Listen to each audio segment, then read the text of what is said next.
ஒரு சாதாரண மனிதனாக என்னால் என்ன வாக்குறுதி எல்லாம் செயல்படுத்த முடியுமோ செயல்படுத்திக் கொண்டே இருக்கின்றோம்.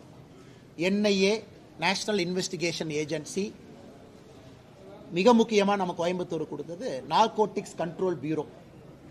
இரண்டும் உள்துறை அமைச்சர் அவர்கள் கோயம்புத்தூருக்கு கொடுப்பார்கள் என்கின்ற நம்பிக்கை இருக்கு. கடிதம் போட்டிருக்காங்க, பதில் கடிதம் எழுதியிருக்காங்க. அது போல ஒன்னொன்னு ஃபாலோ பண்ணிட்டு இருக்கோம். ஆனால் எங்களை பொறுத்தவரை கோயம்புத்தூர் மட்டுமல்ல, மாநில தலைவராக தமிழகம் முழுவதுமே கட்சி கடமை இருக்கு. எல்லாவற்றையும் ஒன்றொன்றாக டங்ஸ்டன்ல இருந்து மீத்தேன் ஹைட்ரோ கார்பன்ல இருந்து தமிழக மக்களுக்கு ஆதரவாக பாரதிய ஜனதா கட்சி எப்பொழுதும் நிற்கும். எதுங்கண்ணா அண்ணே, ஒரு விஷயத்தை நீங்க புரிஞ்சுக்கணுங்கண்ணா. அதாவது நாங்க we are committed to people. வெற்றியோ தோல்வி அது ரெண்டாவது. இது லைஃப் லாங் பாண்ட். 1 வருஷம் 6 மாசம். ஏன்னா 1 வருஷத்துக்குள்ள அடுத்த பிரச்சனை வந்துடும். 1 வருஷத்துக்குள்ள பிரச்சனையுடைய ரூபம் மாறிடும். அதனால எங்களுடைய கமிட்மெண்ட் லைஃப் லாங். இது 1 வருஷம் 2 வருஷம் அடைக்க விரும்பலீங்கன்னா லைஃப் லாங்கா இந்த மண்ணிற்கு நாங்கள் கடமைப்பட்டிருக்கின்றோம். வேலையை செய்து கொண்டே இருப்போம். Sir, Trump administration has given a lot of prominence to India, but at the same time, the birth rights have been taken. So the 14th Article 14 of the American Constitution, I don't know, every president has got a right. ஒரு ஜனாதிபதிக்கும் அவருக்கான உரிமை இருக்கு. அதை இப்ப இருக்கக்கூடிய ஜனாதிபதி Donald Trump அவருடைய reading குறிப்பா ஏலியன்ஸா இருக்கலாம் அல்லது நான் சிட்டிசன்ஸ் அந்த ப்ராசஸ்ல இருந்தாலும் கூட அவர்களுக்கு பிறந்திருக்கக்கூடிய குழந்தைகளுக்கு பிறப்புரிமை அடிப்படையில் குடியுரிமை இல்லை என்கின்ற கருத்தை வச்சிருக்கிறாங்க. அது நம்முடைய வெளியுறவுத்துறை அமைச்சர் ஜெய்சங்கர் அவங்க சொல்லியிருக்கிறாங்க.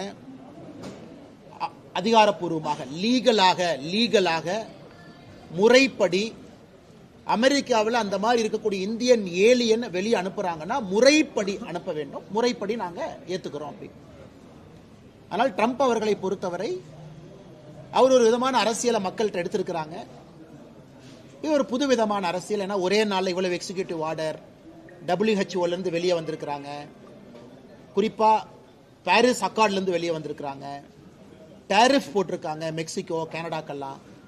அடுத்து பிரிக்ஸ் நாடுகளுக்கு போட போறோம், சைனாக்கு போட போறோம்னு. அதே நேரத்தில் நாம் புரிந்து கொள்ள வேண்டும், அமெரிக்காவுடைய வெளியுறவுத்துறை செயலாளர் செக்ரட்டரி ஆஃப் ஸ்டேட் சந்தித்த முதல் வெளியுறவுத்துறை செயலாளரும் ஜெய்சங்கர் அவர்கள் தான். இவ்வளவு நாம் பேசினாலும் கூட இந்த ட்ரம்ப் அரசு இந்தியாவிற்கு எவ்வளவு மரியாதை கொடுக்கிறாங்க அப்படிங்கிறது முதல் நாளே அமெரிக்காவுடைய வெளியுறவுத்துறை செயலாளர் சந்தித்த இன்னொரு வெளியுறவுத்துறை செயலாளர் ஜெய்சங்கர் அவர்கள். அதனால் எனக்கு நம்பிக்கை இருக்கிறது, இந்த சின்ன சின்ன விஷயங்கள் எல்லாம் தாண்டி யாருக்கும் பாதிப்பு ஏற்படாத அளவுக்கு இந்தியா அமெரிக்காவுடைய உறவு இருக்கும் என்பது என்னுடைய நம்பிக்கை.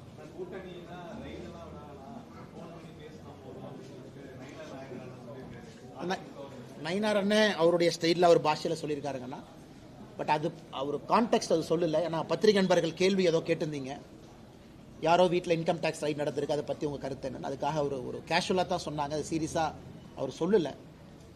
அதே நேரத்தில் கூட்டணியெல்லாம் ரொம்ப சீரியஸான விஷயம். ஒரு கட்சியும் அவங்களுக்கு என்ன கிடைக்கும், அவங்க என்ன விட்டு கொடுக்குறாங்க, அந்த கூட்டணி மூலமாக லாபமா நட்டமா எல்லாம் கால்குலேட் பண்ணி தான் ஒரு கூட்டணி தமிழ்நாட்டில் அமைதுங்க. நான் யாருமே பொதுவாக ஒரு கூட்டணிக்கு போறதில்லை. அதனால் 2026 உறுதியாக தமிழகத்தில் கூட்டணி ஆட்சி தான் மலரும், அதில் மாற்று கருத்து இல்லை. எந்த ரூபத்தில் எப்படி என்பதை பொறுத்திருந்து பார்ப்போம்.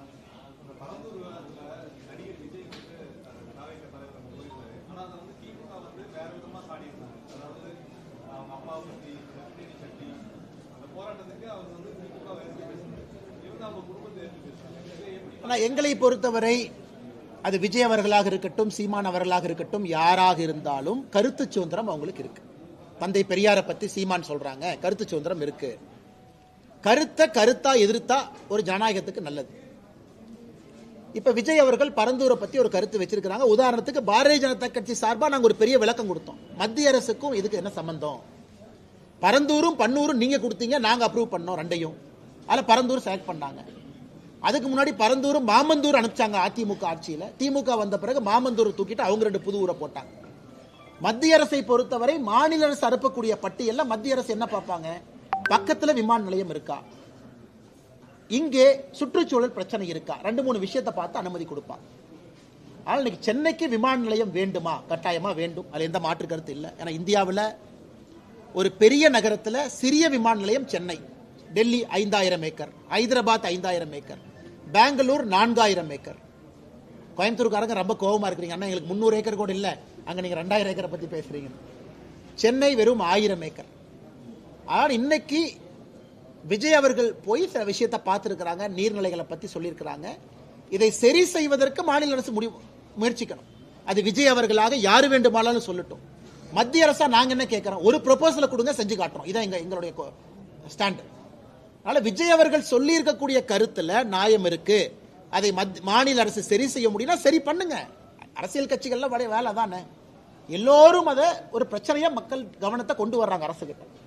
அதனால் திமுக அரசு யாராக இருந்தாலும் கூட, யார் பரந்தூரை பற்றி யார் கருத்து சொன்னாலும், அது விஜய் அவர்களாக இருக்கட்டும், சமூக ஆர்வலராக இருக்கட்டும், வேறு எந்த கட்சியாக இருந்தாலும், அந்த பிரச்சனையை சரி செய்ய முடியுமான்னு யோசிச்சு பாருங்க. அதுதான் நாங்க கேட்கிறோம். எங்களுக்கு இந்த ப்ராஜெக்ட் டிலே ஆகக்கூடாது. பரந்தூரோ பன்னூரோ அது மாமந்தூரோ இன்னொரு ஊரோ. ஏன்னா இன்னைக்கு பரந்தூர் விமான நிலையத்தை ஆரம்பிச்சா அது செயல்பாட்டுக்கு வருவதற்கு 10 ஆண்டுகள் ஆகும். 10 ஆண்டுகள், 10 வருஷம் வேணும் கட்டி முடிச்சு வெளியே கொண்டு வரதுக்கு. அதனால் நீங்க இன்னும் 1 வருஷம் 2 வருஷம் 3 வருஷம் டிலே பண்ணீங்கன்னா இது கோயம்புத்தூர் ஏர்போர்ட் கதை மாதிரி ஆயிடும். கோயம்புத்தூர் ஏர்போர்ட் எப்போ வந்திருக்கணும்? கோயம்புத்தூர் மக்களுக்கு இந்த வழி தெரியும். இன்னும் லேண்டு கொடுப்பாங்களான்னு. இப்போ மேடம் அவங்க கேட்டாங்க, கொடுத்தேன் கொடுக்கலன்னு சொல்றாங்க. இந்த வடிவேலு காமெடி மாதிரி வந்துச்சு வரலிங்கிறாங்க, பதில் சொல்லுங்க. அதற்கெல்லாம் வழி கொடுக்காம வேகமாக இதை செய்து முடிக்க வேண்டும் என்பதுதான் எங்களுடைய கோரிக்கை. அண்ணே ஒரு விஷயத்தை நல்லா புரிஞ்சுக்கங்க அண்ணே, டங்ஸ்டனை பொறுத்த வரைக்கும் அது வரவில்லை என்றாலும் பிரச்சனை இல்லை. அப்படி பாருங்க, அது வரலினாலும் பிரச்சனை இல்லை, வேற இடத்துல எடுத்துக்கலாம். ஆனா இன்னைக்கு சென்னை பக்கத்துல விமான நிலையம் வர வேண்டும் என்பது நிச்சயம், அது கட்டாயம். ஆனால் நாங்கள் சொல்வது பரந்தூர் பன்னூர் மாமந்தூர்னு சொல்ல, விமான நிலையம் வேண்டும். விமான நிலையத்தை கேன்சல் பண்ணாதீங்க. அது இந்த ஊரா அந்த ஊரா அதுக்கு அடுத்த ஊரா, நீங்க ஊர் மக்களை போய் பாருங்க. காம்பன்சேஷனை இரட்டிப்பாப்புங்க, 4 மடங்கு ஆக்குங்க. மக்களுக்கு வாழ்வாதாரத்துக்கு இன்னொரு ரீசெட்டில்மெண்ட் கொடுங்க, பேங்க் லோன் ஃபெசிலிட்டேட் பண்ணுங்க, இதெல்லாம் பண்ணுங்க. அதான் நான் கேட்கறது. நான் பரந்தூர் பன்னூர் மாமந்தூர்ங்கிற வார்த்தையை பயன்படுத்தல. திருப்போரூரும் ஃபர்ஸ்ட் கொடுத்த அதிமுக லிஸ்ட்ல இருந்துச்சு, திருப்போரூர் இருந்துச்சு. ஆனால் நாங்கள் சொல்வது ஏதோ ஒரு ஊர் மத்திய அரசு அப்ரூவ் பண்ணி இன்னும் வேலையை ஆரம்பிக்காம இருந்தாலும் கூட மாற்றுவதற்கு வாய்ப்பு இருக்கு, செய்யுங்கன்னு தான் நாங்க சொல்றோம். இல்ல பரந்தூரே நாங்க சமாதானப்படுத்துறோம், ஒரு குரூப் ஆஃப் 5 மினிஸ்டரை போடுறோம், பொதுப்பணித்துறை அமைச்சர் தலைமையில் 5 அமைச்சரை போடுறோம் குழுவை. அந்த அமைச்சர் அங்கேயே போய் இருந்து மக்கள்கிட்ட பேசி பிரச்சனைக்கு ஆன் த ஸ்பாட் தீர்வு, காம்பன்சேஷன் அதிகப்படுத்துறோம், உங்களுக்கு கொடுக்குற ஆல்டர்னேட் லேண்டை மாற்றி கொடுக்குறோம், ஏதோ ஒன்று பண்ணி சால்வ் பண்ணுங்கன்னு தான் நாங்கள் சொல்றோம்.